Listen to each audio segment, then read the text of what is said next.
नमस्कार दोस्तों, आज हमारे बीच भूतपूर्व मुखिया स्वर्गीय संजय वर्मा जी नहीं हैं, पर उनकी यादें हम सभी के दिलों में मौजूद हैं। रमेश जी के पूरे परिवार के सहयोग से यह एक गाना जो कि मुखिया जी के ऊपर आधारित है, आप सभी को सुनाने जा रहा हूँ।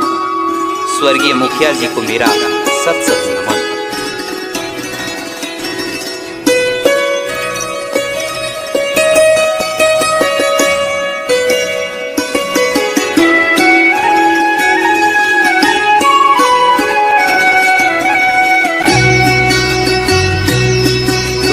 दुश्मन बना सीना छल्ली किया, संजय वर्मा का जीवन बिखर ही गया।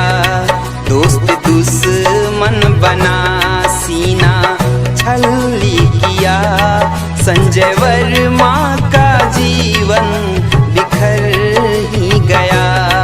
राजनीति बनी कूटनीति यहाँ, दोस्त दुश्मन के आँखों में गड़ ही गया।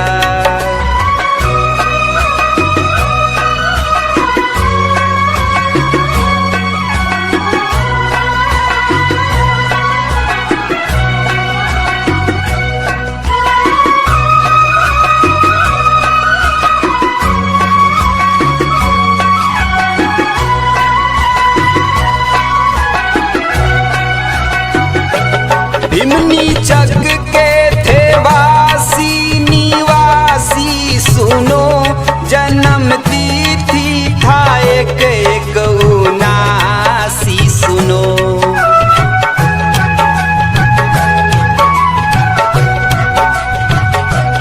भीमनी चक के थे वासी निवासी, सुनो जन्म तिथि था एक उनासी, सुनो। पुत्र कुणाल और पत्नी सुलेखा, सुनो। दो पुत्री का जीवन बिगड़ ही गया। दोस्त दुश्मन बना सीना छल्ली किया, संजय वर्मा का जीवन बिखर ही गया।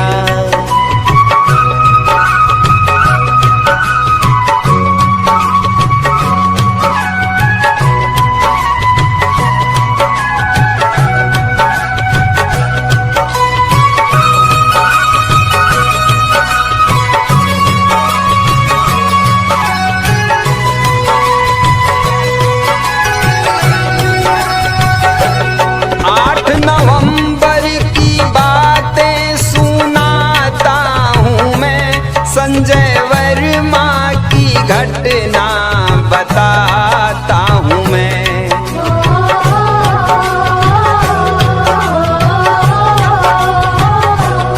8 नवंबर की बातें सुनाता हूँ मैं, संजय वर्मा की घटना बताता हूँ मैं। घर से घूमने चले भोर 5 बजे, गोली सीना के अंदर उतर ही गया।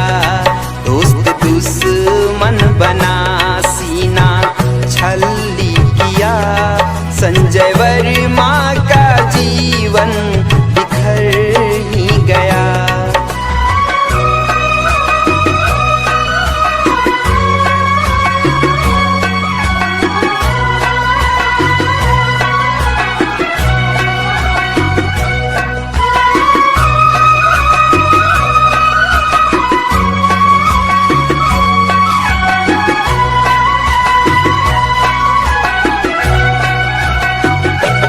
उनसे लत-पत पड़े वो तड़पते रहे, कायर दुश्मन वहाँ से दफा हो गए।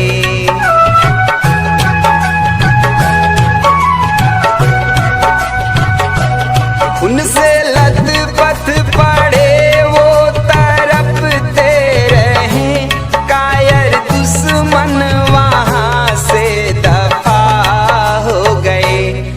जाति पाति जलन का नतीजा सुनो, भारती होनहार मुखिया गुजर ही गया। दोस्त दुश्मन बना सीना छल्ली किया, संजय वर्मा का जीवन बिखर ही गया।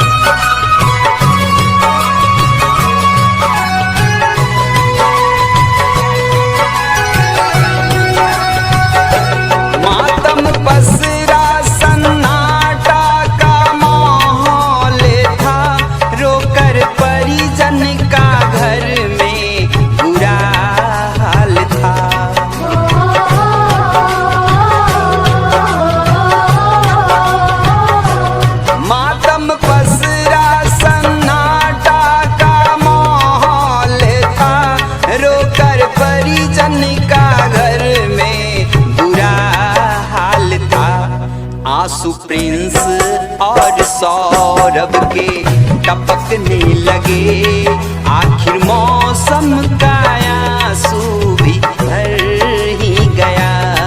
दोस्त दुश्मन बना सीना छल्ली किया, संजय वर्मा का जीवन बिखर ही गया।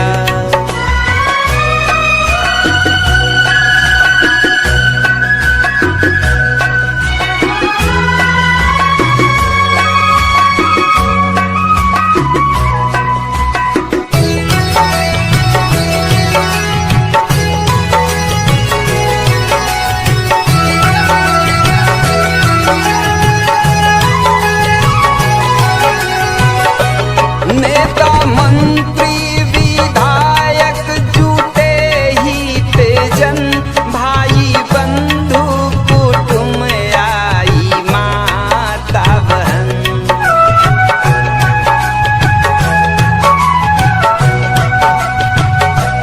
नेता मंत्री विधायक जुटे ही तेजन, भाई बंधु कुटुंब आई माता बहन। चंचला अब सुनो दुख भरी दास्तां, रमेशवा